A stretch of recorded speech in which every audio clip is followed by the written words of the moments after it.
Welcome to silk push channel. 150 gram சின்ன வெங்காயமும் பெரிய வெங்காயமும் கலந்து நீங்கள் பொடிசாக நறுக்கிக்கோங்க. அப்புறம் மட்டன் 300 கிராம் கிட்ட நான் எடுத்திருக்கேன். போன்லெஸ் பீஸாக எடுத்திருக்கேன். 2 ஸ்பூன் பொட்டுக்கடலை, உங்களுக்கு எவ்வளோ காரம் பிடிக்குமோ அதுக்கேற்ற மாதிரி பச்சை மிளகாவும் வர மிளகாவும் 2 சேர்த்து எடுத்துக்கோங்க. இஞ்சி பூண்டு பேஸ்ட்டு 2 ஸ்பூன் போடுங்க, மேலே போட்டுறாதீங்க. மிளகு ஜீரகம் ஒரு ஸ்பூன் போட்டுக்கோங்க. தேங்காய் அரை மூடி, பட்டை ஒரு துண்டு. இவ்வளோதான் நமக்கு தேவையான பொருட்கள். இது எல்லாத்தையுமே சேர்த்து நம்ம மிக்சிலேயோ கிரைண்டர்லேயோ நல்லா அரைச்சிக்கலாம்.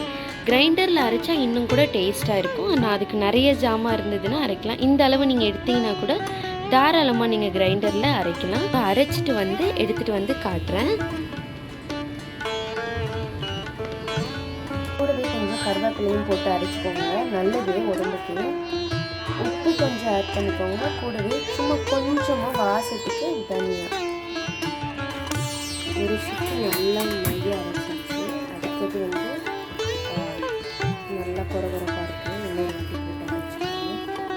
ஃபஸ்ட்டு நீங்கள் கறியை அரைச்சிட்டு அதுக்கப்புறம் கூட மசாலா நீங்கள் அரைச்சிக்கோங்க. ஏன்னா கறியை வந்து கொட்டை வாங்கினீங்கன்னா உங்களுக்கு இன்னும் கூட ஈஸியாக இருக்கும்.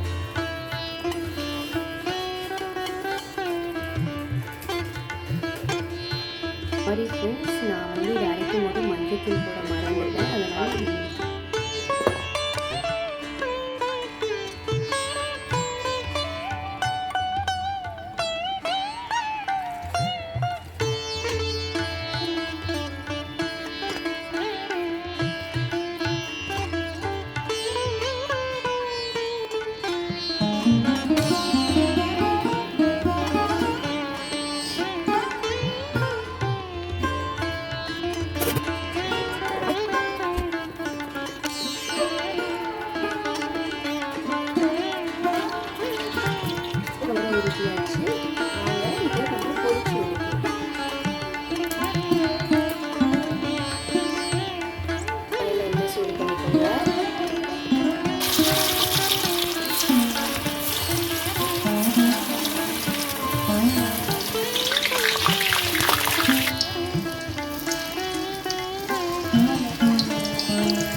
இந்த கோலா உருண்டை வந்து ஃப்ரை பண்ணுறதுக்கு ஜஸ்ட் 3 மினிட்ஸ் தான் ஆகும்.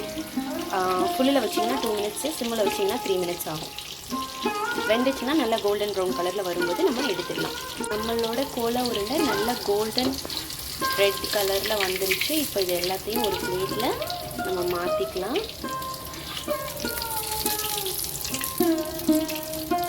கண்டிப்பாக ட்ரை பண்ணி பாருங்கள். நான் சொன்ன மெத்தட் அண்ட் மெஷர்மெண்ட்டில் சூப்பராக வரும். இதோட மசாலா கோலா உருண்டை ரெடி ஆகிடுச்சு. பயங்கர டேஸ்ட்டாக இருக்கும்.